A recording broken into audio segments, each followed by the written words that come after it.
6 মাসে 512 জন গুম হয়েছে।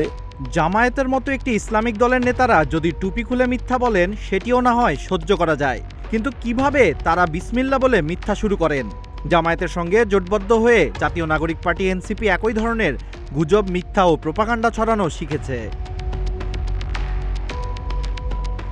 জামায়াত নেতা হামিদুর রহমান আজাদের বক্তব্যকে জঘন্য মিথ্যাচার আখ্যা দিয়ে এবার এমনই বিস্ফোরক মন্তব্য করেছেন বিএনপি নেতা ও প্রধানমন্ত্রীর রাজনৈতিক সহকারী রাশেদ খান।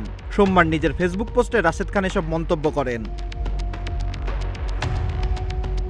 পোস্টে রাশেদ খান লিখেছেন, জামায়াত নেতা হামিদুর রহমান আজাদ বিএনপি সরকারের 6 মাসে 512 জন গুম হয়েছে বলে দাবি করেছেন। এ দাবির সময় নাহিদ ইসলাম সহ 11 দলীয় জোটের শীর্ষ নেতারা পাশে দাঁড়িয়েছিলেন। এই জঘন্য মিথ্যাচারের বিষয়ে কেউ কোনো টু শব্দ করেনি।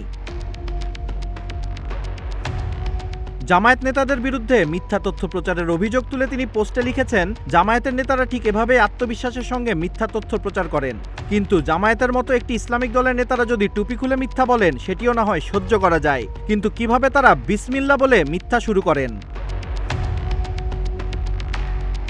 এনসিপির সমালোচনা করে রাশেদ খান লিখেছেন, আর নতুন বন্দোবস্তের দল এনসিপি জামায়াত নেতৃত্বাধীন জোটে গিয়ে ঠিক এই রকম মিথ্যাচার শিখেছে। আজকে নাকি তারা সংবাদ সম্মেলন করে সরকারের 180 দিনের ব্যর্থতা তুলে ধরবে। এনসিপি নেতাদের বক্তব্য ঠিক হামিদুর রহমান আজাদের মতোই অপতথ্যে ভরপুর থাকে।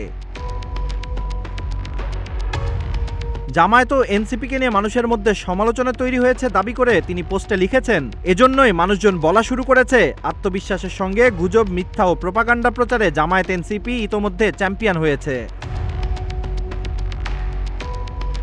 বিরোধী দলের কর্মকাণ্ডেরও মূল্যায়ন প্রয়োজন বলে মন্তব্য করে রাশেদ খান আরও লিখেছেন, হ্যাঁ, এজন্যই বলি, সরকারি দলের 180 দিনের মূল্যায়ন যেমন দরকার, ঠিক বিরোধী দল 6 মাসে কি গুজব, প্রোপাগান্ডা ও ঘৃণা ছড়িয়েছে তারও মূল্যায়ন দরকার।